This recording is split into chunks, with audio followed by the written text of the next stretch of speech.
Interrogé sur TF1 et France 2, ce mercredi 22 mars 2023, au sujet des contestations sur la réforme des retraites, Emmanuel Macron s'est dit prêt à endosser l'impopularité de son action. Emmanuel Macron n'a que faire d'être populaire, si est du moins ce qu'il assure. Ce mercredi 22 mars 2023, le président de la République accordait une interview exceptionnelle, en direct de l'Élysée, et diffusée par TF1 et France 2. Interrogé par Marie-Sophie Lacaro et Juliane Bugier, il s'exprimait évidemment au sujet de la réforme des retraites, adoptée par le Parlement, ce lundi, grâce à l'activation de l'article 49. 3. Un texte qui reste très contesté à travers le pays, plusieurs syndicats appelant à la mobilisation et à une 9e journée la grève ce jeudi 23 mars.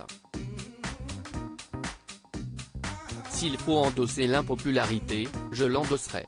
Face au duo de journalistes, le chef du gouvernement a, de nouveau, défendu la nécessité politique de sa réforme, malgré le rejet d'une partie des Français, qui l'ont pourtant réélu il y a moins d'un an.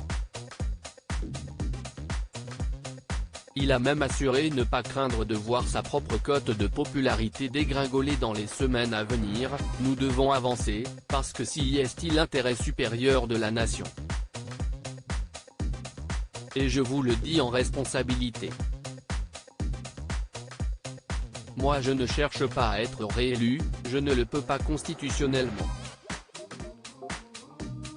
Mais entre les sondages au court terme et l'intérêt général du pays, je choisis l'intérêt général du pays.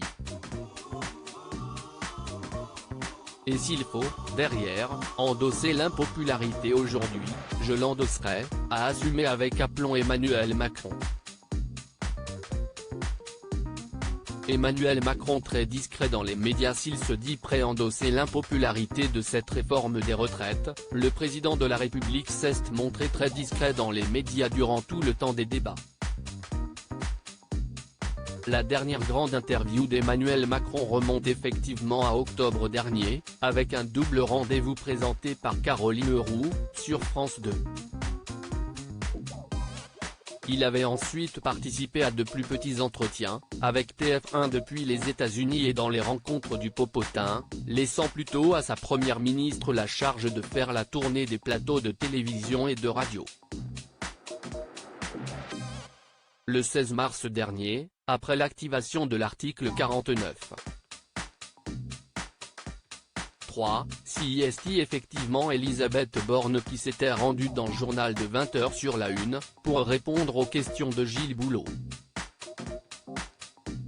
À lire aussi intervenir dans le 13h plutôt que le 20h, comment Emmanuel Macron justifie en privé un choix critiqué.